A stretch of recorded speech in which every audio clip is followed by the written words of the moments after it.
Hi, I'm Seamless, and this is the 40 plus 7th 40k tutorial, which is not actually quite the same thing as saying it's the 47th tutorial, just so you know, if you're confused as to why I keep saying that. This one was requested by phazednb, spelled with a Z, and this is a Neosignal track sound, and it kind of sounds like this. It's actually more stuff happening here, but the actual phrase was only this long, so I think the extra bit is kind of here. I tried to actually get the actual phrase itself and not just the sound quality, because part of the sound quality is actually the phrase, but in this kind of sound design.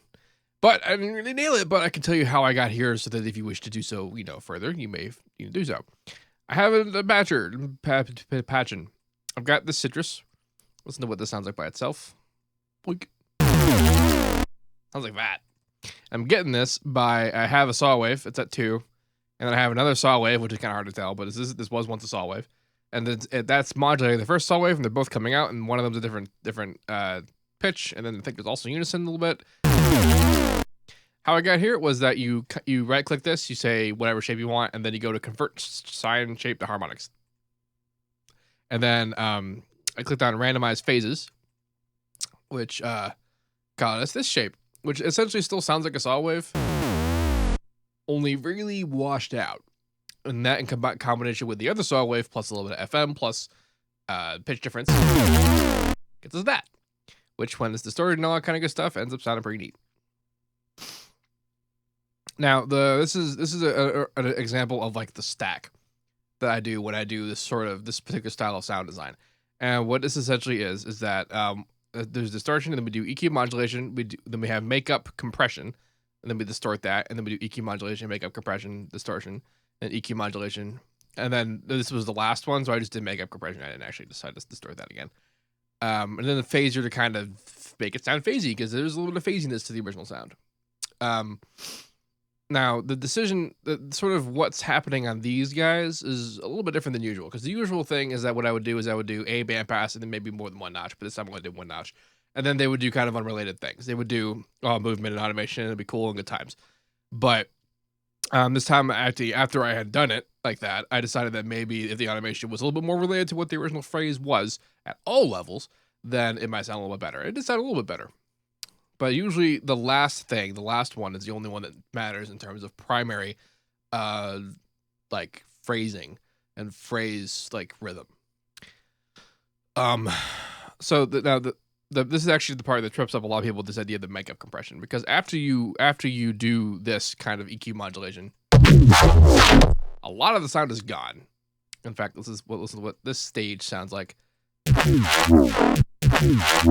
Parts of it are really loud, but most of it's really quiet. It's always the last thing I want to get rid of. So the idea of the multi-band compression is that we bring back the bass, we're bringing back the mids, we're bringing back the highs with a lot of like force. So that there's always, if there's any amount of it there, you can see how much it moves around normally. And also normally we're doing this kind of EQ modulation to get a filtered sound, and we're kind of destroying all that by bringing it back with compression. And that's because, again, like I said before, the whole point of the not final stages, all the stages before the final stage, is to affect I don't actually think I said this, but is to affect the character of the sound. So that when we do get to the final stage, the sound that we're modulating at that point is very interesting to hear. And then we're just kind of reining in what the actual phrase rhythm is.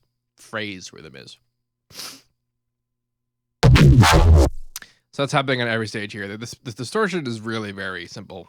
It's not. I mean, this last guy's a bit more harsh because I wanted a little bit more high frequencies in there. That's why I made this shape will kind of get you. I also brought back a bit, like actually initially I did just copy the Maximus into every step here that I made here, but then it became quickly clear that the high frequencies weren't being crushed back hard enough, so that I went in there and changed some. But mostly that's what's up. This is actually a lot of fun to mess around with, and then the phaser, what ended up happening was that I turned off the sweep frequency, so that means it's not actually moving itself. I set one side to max, and now I'm automating this last guy to actually create the movement of the phaser itself. The feedback is set pretty low, the stages number is set pretty low, so it's almost a notch filter at this point. It's like kind of like a comb notch, and it's interesting in that regard. But it is mixed in with the original signal. Pretty heavily. The original signal's there. This has all brought down a little bit, so it adds a little bit of flavor. Now, this is ordered as such that like this is the first EQ, this is the second EQ, this is the third EQ, this is the phaser. The top one is bandpass. These are all bandpass filters, and then the middles are all notch filters. Usually what ends up happening is that the bandpass filters have the sharper sort of automation, and the notch filters have a more vague, kind of broad movement to be whatever they're doing. But in the case of this, the notch filters and the bandpass filters kind of fit the same profile in terms of the vague movement. And then the final one actually has the sort of the point. But again, like I said, the character of the sound is what's determined by all the previous stuff. And if you notice when I move around the previous stuff,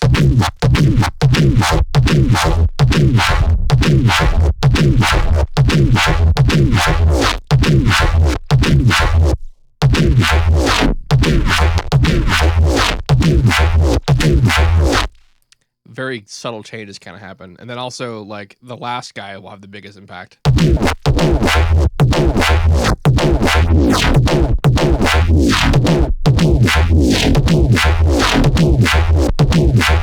And then, of course, this phaser.